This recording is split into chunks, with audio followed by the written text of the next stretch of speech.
Hey, y'all, and welcome to the Everyday Athlete Podcast, recorded live from Omaha, Nebraska. And I'm your host, Katie Danger, U.S. Army veteran and founder of Red H Nutrition, providing everyday athletes just like you clean, effective nutritional solutions, custom formulated to help you reach your absolute potential every single day. Hey, athletes, what is up? Here we are in episode number 20.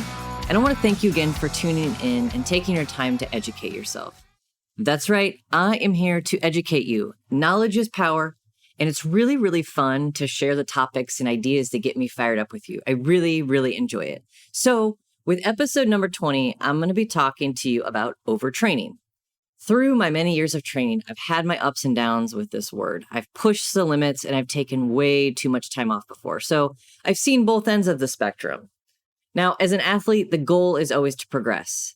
The ideal that we have in our minds is that we progress in a linear fashion where the inputs and the stimulus you give your body are directly reflected in your results. You get faster times, you can lift heavier weight, you have lower body fat, et cetera, all those vanity metrics.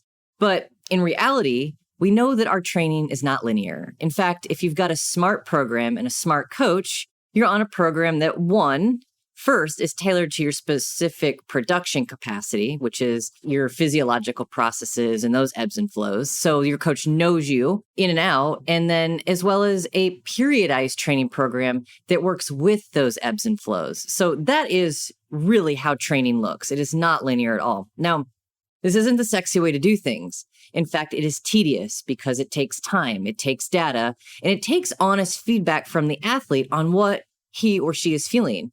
And yes, feelings are important. This isn't just about throwing around heavy iron and being a robot. How you feel in your body plays a great deal into the efforts that we're able to produce. And when I say feel, I mean in both your emotional sense and how you feel physically in your body.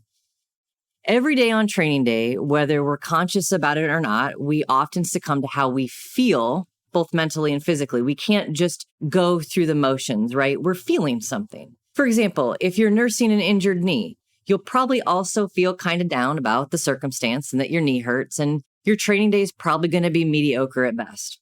But if you've been having some really good training days, and I know we've all experienced this, we've had really good training days, one after the other. We had like a great week, and we just feel like we're firing on all cylinders. You've been feeding it well, you've been sleeping. You've also got a really confident mindset heading into your training. So you got that physical feeling good, and you got that mental feeling good, and you rock it. And maybe you're even hitting new PRs. The point is, if we can control how we feel, we can anticipate a better result. After all, it's the results we're after. You guys, the methods of how we get strong and how we train are going to change. There's going to be some new fad. There's going to be new data. There's going to be science. So these systems and these processes to reach the result are going to change. But at the end of the day, we all want results. That doesn't change.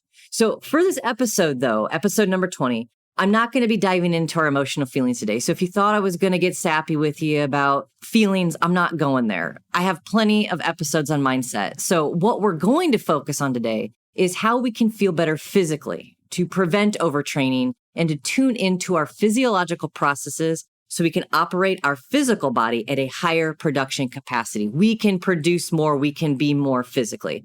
Here's the secret, though.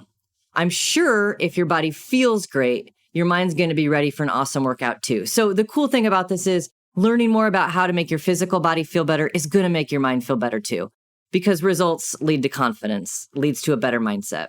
When it comes to training, the central nervous system is king. The central nervous system is how our body and our brain communicates. It's how we know how to successfully execute a lift. For example, it's how our body knows how to do a deadlift, how it knows to do a squat, how it knows to run with proper form.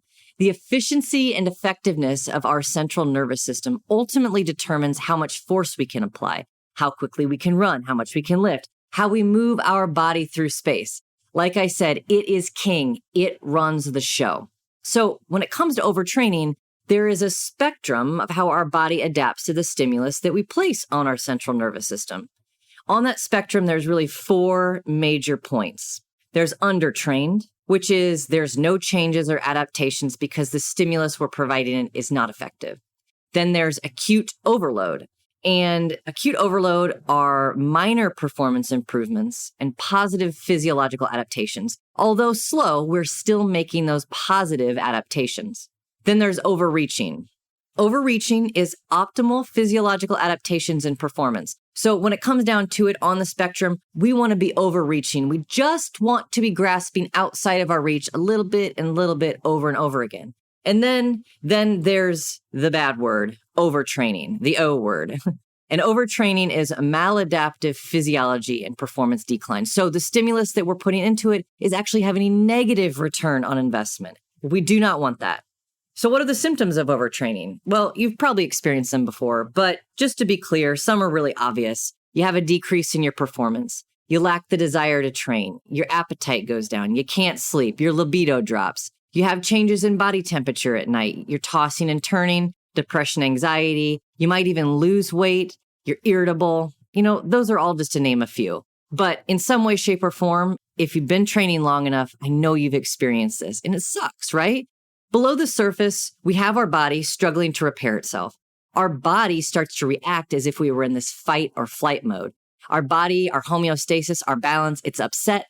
And the feedback loops that generally work in synergy, they work together, they don't know if they're coming or going. So essentially, it is chaos. Below the surface, it is chaos. And probably outwardly, it is that way too, especially if we're irritable and not sleeping. It's every cell out for itself and in survival mode. It's dog eat dog. Have you ever read the book, Lord of the Flies? Well, that's exactly how your cells are reacting right now. It is total chaos. It is totally unproductive, and it is totally primitive. So overtraining is detrimental to our goals. More is not better. And anyone, any coach, any peer, any athlete who ever tells you that you can sleep when you're dead is an idiot. And they are probably overtraining themselves to a pulp. Now that I've given you context to why overtraining is not ideal, you might be wondering how the heck you can know if you're overtraining. Besides it getting to the point where you're overtrained, how can you monitor your body's physiological processes? Essentially, how can you give a metric to your central nervous system and where it's at? Now, on one hand, you can just be honest with yourself. That essentially takes years and years of training. It takes personal introspection about your training and how you ultimately feel. But the cool thing is there's also metric that you can add to it. You can monitor your body's physiological processes, and you can learn more about it with heart rate variability, HRV, heart rate variability. And for the rest of the podcast, I will probably just keep it to HRV. So just know I'm referring to heart rate variability with that acronym. If you've been around the endurance community for even a moment, or you've been lucky enough to find a skilled enough coach or some other athletes that have trained with it even before, you might have heard of HRV before, and you might have heard how it can be used for a deeper, more data-backed way to monitor the effects of your training, your production capacity. If you monitor your HRV, you can do three things. You can make informed training decisions. You can quantify your health and wellness, and ultimately master your nervous system. Now, HRV is a non-invasive measure, so you don't have to poke yourself. You don't have to take your blood or anything like that. It's non-invasive. And we're measuring the autonomic nervous system. And the ANS, the autonomic nervous system, it responds to everything. It responds to how you exercise, how you recover, how you eat, how you sleep, and how you perceive stress. And here's the big difference between HRV and heart rate. Unlike your heart rate, your basic heart rate that counts the number of heartbeats per minute, HRV looks much closer at the exact changes in time between those heartbeats, or is what's sometimes called interbeat intervals. By measuring and comparing these HRV readings on a daily basis, you'll learn what your normal autonomic nervous system patterns look like, ANS. And it's going to help you gain insights into your nervous system, your stress and recovery activity, and give you that data that you need to adjust your training if it makes sense. So the autonomic nervous system controls all unconscious automatic bodily processes, and it governs the functions of our organs. Some of these functions are our heart rate, our blood pressure, our body temperature, electrolyte balance, digestion, breathing, urination, and even sexual arousal. The ANS is two branches, the sympathetic and the parasympathetic.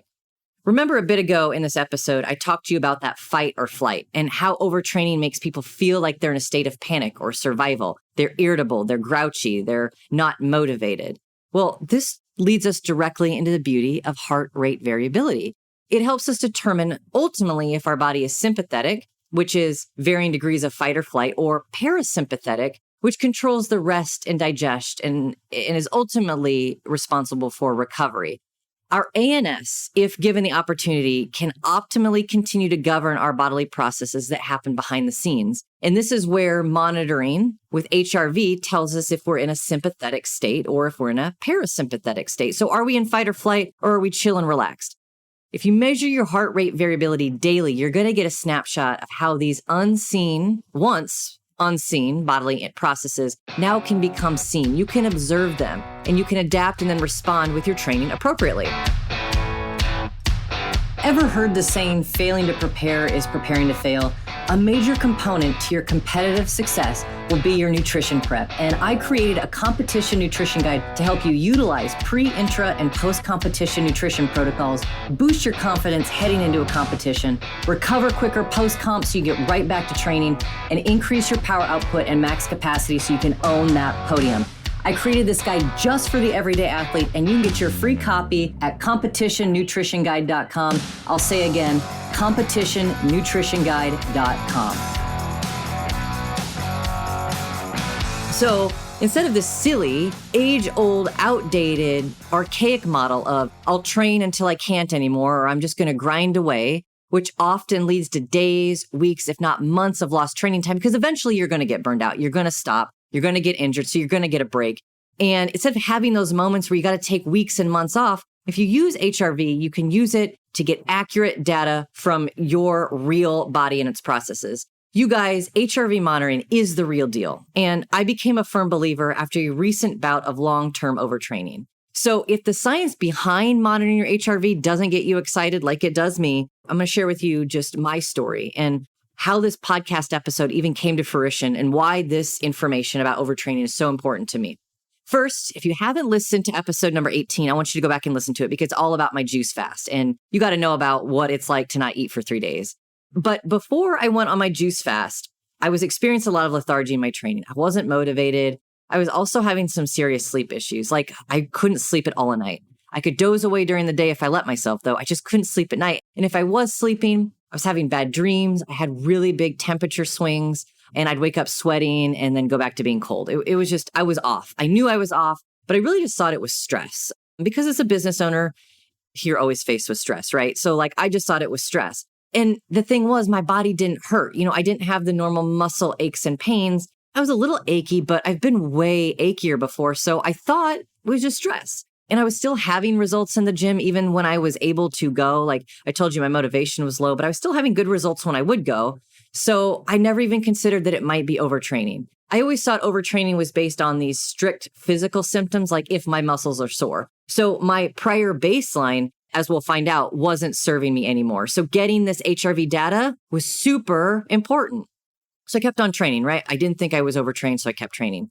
Now, one thing I do wear daily is my Garmin GPS watch. It's got pretty much all the bells and whistles. But one thing I track daily is my resting heart rate. And as of this moment, as of recording this, my resting heart rate is 51, which is pretty average for me. Usually, my resting heart rate is like 55.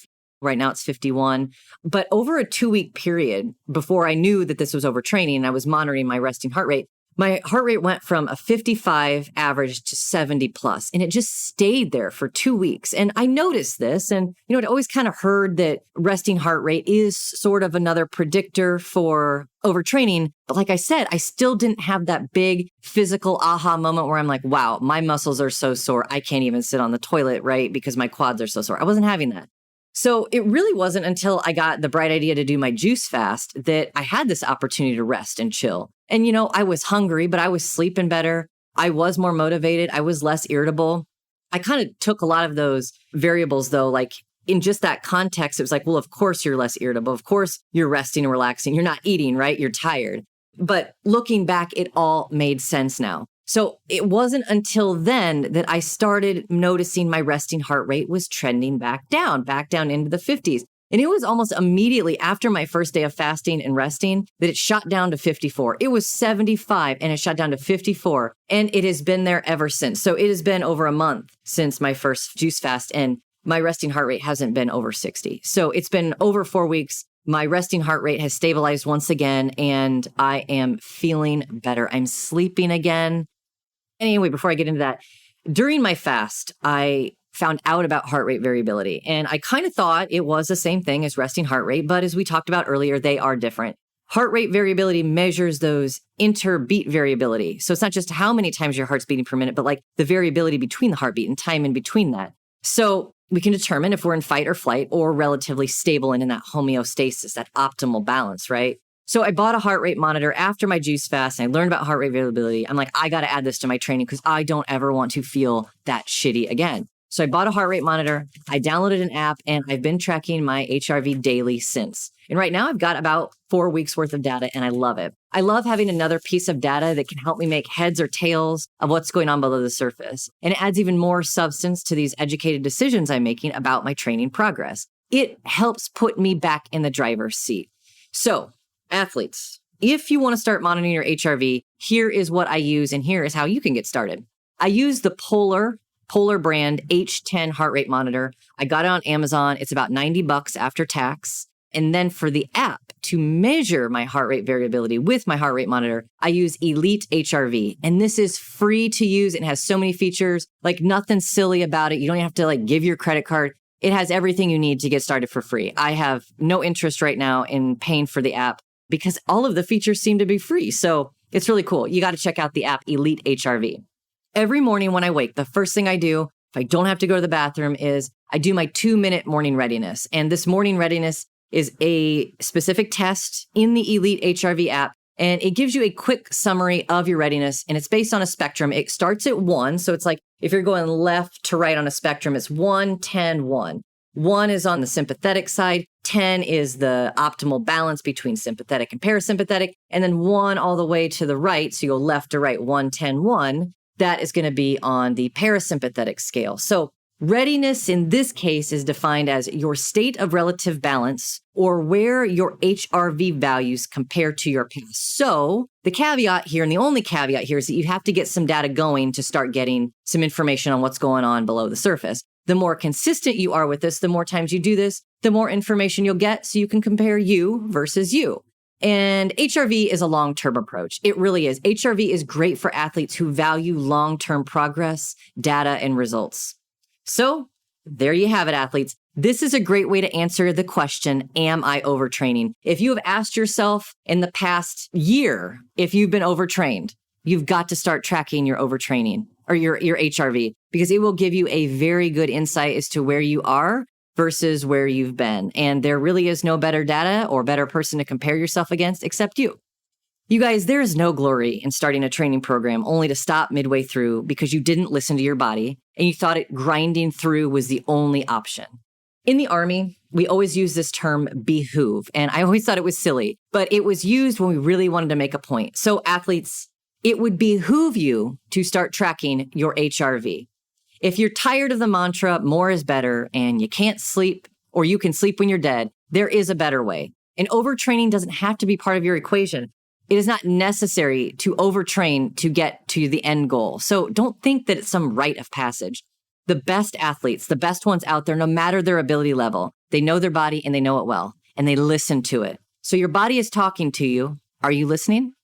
Alrighty, athletes, that is it for another episode of the Everyday Athlete Podcast. Before we sign off, though, I want you to think about all the ways you can stack the cards in your favor. Listening to the podcast, that's one way you can stack the cards in your favor. There are all these opportunities out there for you to seize and not only improve your immediate fitness performance and results, but to add catalysts that lead for big, big changes in your long-term results. I want to help you identify and bridge those gaps. I want to help you as an athlete and when it comes to your training, your nutrition, and your recovery. Those are 3 monumental ways that I can help take you from point A to point B quickly, effectively, and efficiently. And if you want guidance, if you want some advice, I am here for you. Send me an email, katie@redhnutrition.com. I just want to see how I can help you.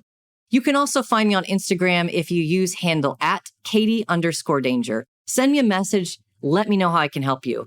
In the meantime, athletes, remember, you can always go to red8shop.com. You can find the supplemental nutrition solutions that help you optimize your life and get more from your systems and processes that lead to greater results. Remember, use code podcast20 and you'll save 20% on every order as a VIP listener to the show. I got you, Fit Fam. So let's get excited for next week's show. I want to give you a little bit of teaser about the topic we're covering. I'm going to be talking about weight belts and other assistive devices we use as athletes and how they can actually do way more harm than good. So you're going to want to tune into that episode. If you're using weight belts, knee sleeves, wraps, and other things, I want you to tune in because I'm going to give you some advice on how you can avoid really, really big mistakes and use them to properly supplement your training. Athletes, I'll talk to you again next week. This is KDD, over and out.